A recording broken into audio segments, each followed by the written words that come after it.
Welcome. In this video, we are going to take a look at problem 19. It is from section 1.1 of College Algebra 2E by OpenStax.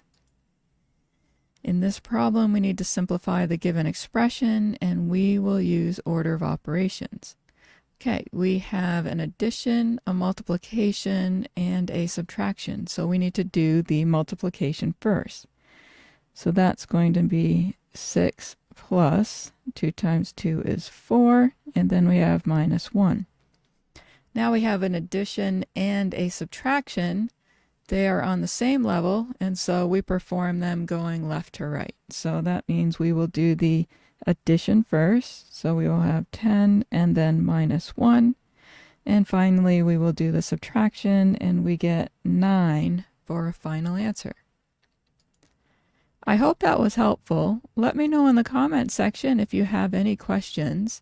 Thank you for watching, and I'll see you in the next one.